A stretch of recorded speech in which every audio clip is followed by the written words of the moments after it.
y'all. Hold on. Another white Cadillac was around Suge Knight's house the night Tupac was shot. Look, I'm tired. We're gonna do a video real quick. That testimony came out today in the Tupac murder trial. And before anybody started running with conspiracy theories, no, nobody proved it was the same white Cadillac. But prosecutors say was involved in Tupac shooting. I didn't say that. But here's something exactly what they're talking about. Look, because after weeks of having Keefe D's own words used against him, his defense finally got the chance. And then they arrested him. After only 3 witnesses, bro. Keefe D didn't testify. You know, prosecutors ain't calling like rebuttal witnesses. And now we're heading towards closing arguments. And the jury deciding where Duane Keefe D Davis is guilty of Tupac Shakur's murder. So let's break down everything that happened today. It's gonna be one big long video. I ain't pausing nothing, I ain't editing nothing, because I'm lazy and I don't want to do it. Let me stop. So look, where the case stands right now. First, remember where we were coming in today? The prosecution had already arrested after calling 24 witnesses. Now, if you ain't been up to date on my stuff, that's on you. Should be watching the shorts. Their case relied heavily on Keefe D's own words. The jury heard old police interviews, they heard documentaries, recordings, they heard jail calls, they heard witnesses describing the game between the Southside Compton Crips and the Compton Blood Power Groups. They heard all that. Right? They heard testimony about the MGM Grand, Tupac, and others attacked Keefe D's nephew, his nephew, Baby Lane. You didn't hear all that, bro. Prosecution's theory is that Tupac shooting later that night was retaliation for the fight, and that Keefe D helped orchestrate it. Keefe D has pleaded not guilty. So his defense has spent the trial attacking one major thing: Keefe D's credibility. Basically saying this man spent years of talking. Sorry y'all if I'm dark, I'm on the freeway. But talking and proving the murder case are 2 different completely things, bro. You know what I'm saying? Today the defense finally got to present his own witness. And that right there is kind of crazy, right? So, we got this other witness, he's a cop. His name is Sam Hyt in a Cadillac. The first defense witness was a former Las Vegas police officer, Sam Hyt. And this is where today's Cadillac's conversation began. We ain't know shit about this until today. He testified he was working security near Suge Knight residence on September 7, 1996, the night Pop was shot. According to his testimony, there were a lot of vehicles associated with the entourage, and amongst those vehicles was a cream-colored white Cadillac. Right? Now, immediately you start thinking to yourself, like, okay, everybody who knows this Tupac case hears Cadillac and their ears go up like antennas, right? But why does it? Because prosecutor says Tupac shooters approached the BMW in the white Cadillac. That's what they say. Slow down, bro. Today's testimony did not establish that Suge Knight cream-colored Cadillac had anything to do with it, right? They didn't even say that he was the shooter. So this could be completely different vehicles for real that you're talking about. Now here's the important part, because I'm not gonna sit here and tell y'all something was proven when that shit wasn't proven. But we gonna tell y'all some real. So here's where it gets interesting. Quarter mile, turn left. The jury themselves asked questions about the vehicle.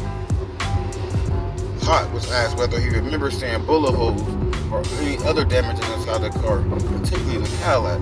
His answer was essential. Let me tell you what he said. He said no. No, he didn't see it. He didn't recall seeing that type of damage at all on that car.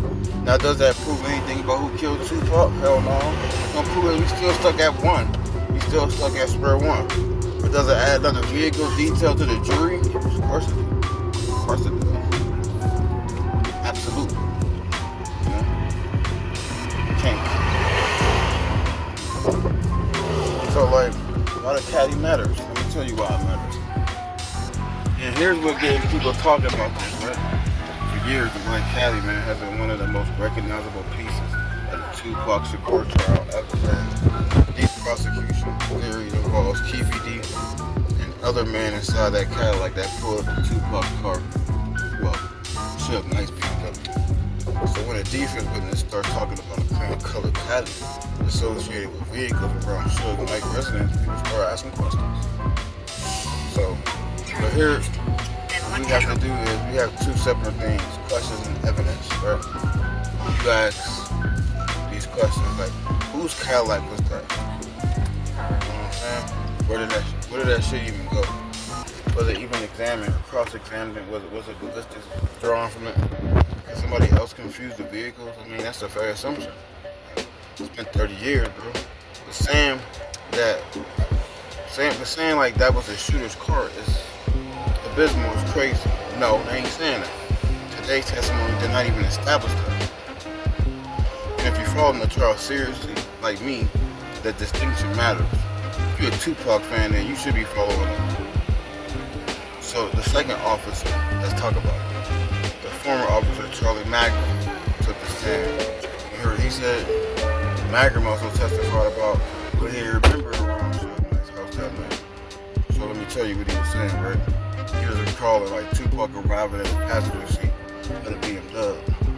You know, he remembered several other witnesses or other vehicles parked right along in the can. And the can's testimony came up about that cream colored Cadillac. But when Magnum was asked about what exactly model of the Cadillac he remember seeing, he couldn't recall. This shit got fuzzy. But see, look, that's understandable. It's been over 30 years. We're talking about somebody being asked to remember details from 1996. I can't remember what happened yesterday sometimes. That's 30 years ago, bro. 30 years ago. Now you have multiple witnesses discussing vehicles around Suge's residence. Like, that makes a lot of sense to me. Again, nobody established that Cadillac was even the same Cadillac involved in the shoot. You can't pit that on Suge. The defense clearly wanted juries thinking about that investigation and what could and could not be independently proven, right? It's too hard to prove it, right? So Dan Long in the operation is another person we're going to talk about. He's a former Las Vegas detective, Dan Long. We heard his statement today.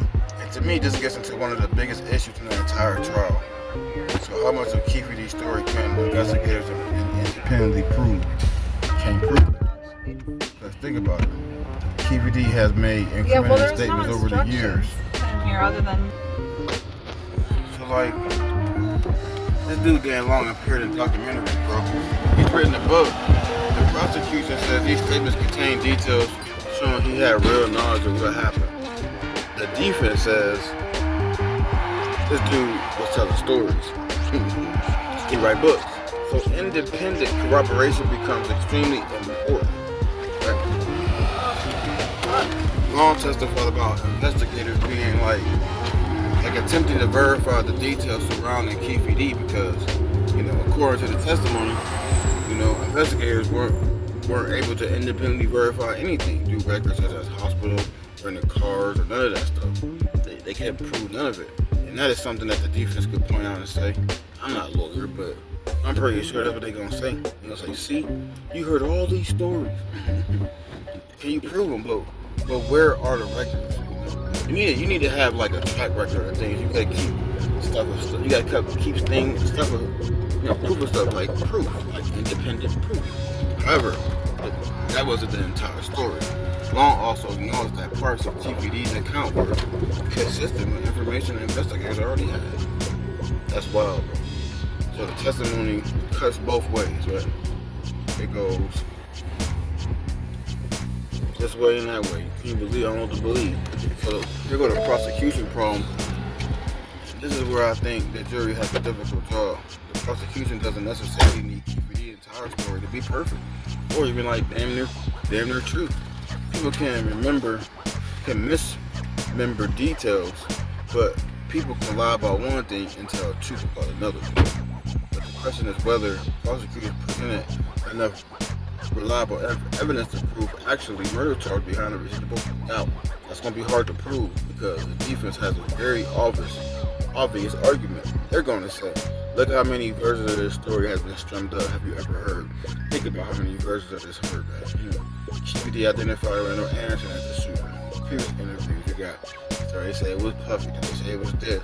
And juries heard another recording where he denied Orlando went after Tupac. So Then they heard Keefe D say things that sound extremely incriminating. But also, like, they heard evidence that some details couldn't be independently verified. And earlier this week, I've been giving to y'all raw off the source. Robert Ladd testified he found no evidence placing Keefe D in Las Vegas that night at all. That's a problem. Again, that doesn't prove Keefe D wasn't there, but he ain't no evidence. But it do mean that the investigator didn't find evidence establishing it.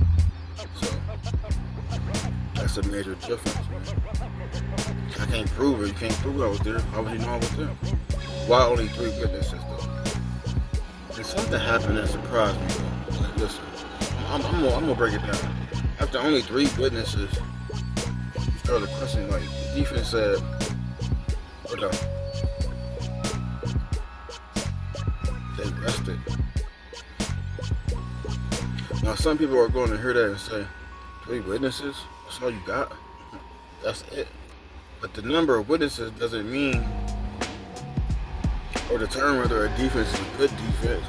It just means they don't know what to talk about. Remember, the burden isn't on Keefe D to prove he's innocent. The burden is on the prosecution to prove he's guilty behind a reasonable doubt.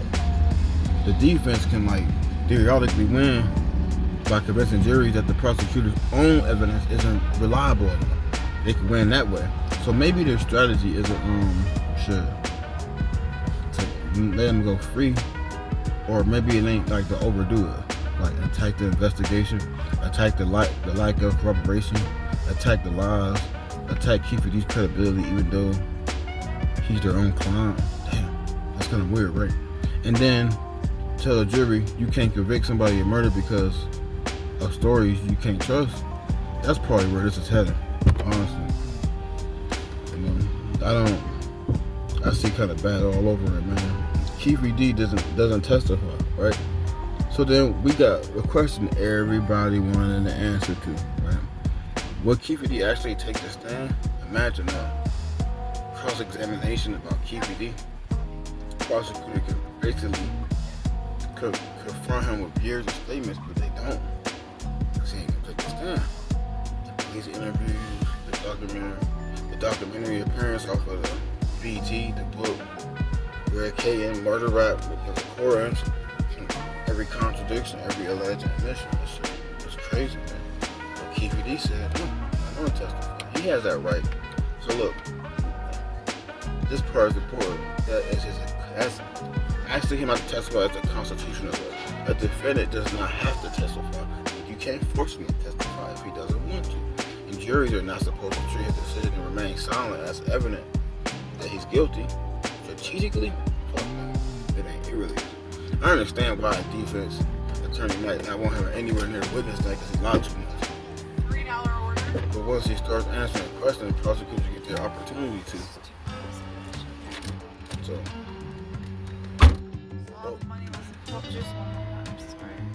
both sides are done, so here's where we stand tonight about what I know.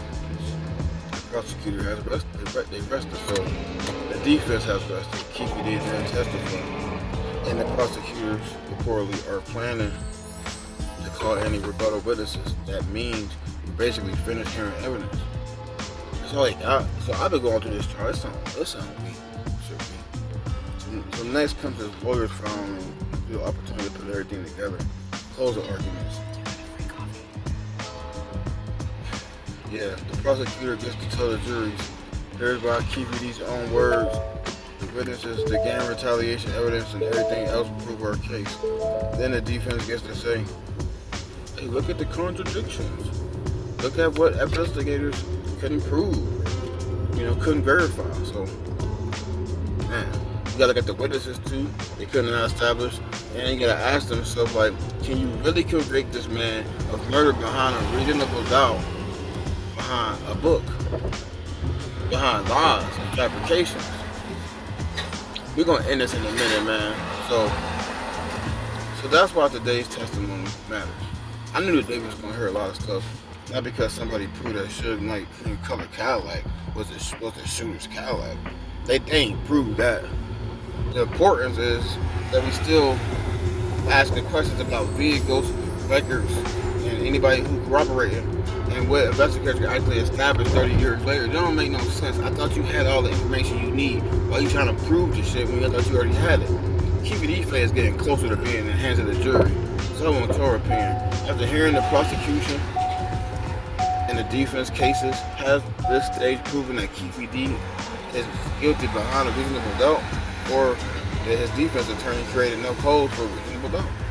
Secondly, what do you make of that cream colored Cadillac? You know? That shit was some Suge talk. Keep that theory separated from facts. And tell me what questions you think investigators still need to answer. I think it's still some answers, but they ain't gonna answer. Drop your opinion below, man. Subscribe if you follow the TUPAC trial with me. Instead of you watching it, you don't gotta watch it. You can come to Cashmere Medics channel and follow if I ain't got shadow ban, which I'm pretty sure I have. So I don't know how far we gonna get with this whole thing, you know. So if y'all wanna watch it, man, stay tuned, man. You know what I'm saying? I'm gonna keep busting out content because it's what real niggas do. Cash on.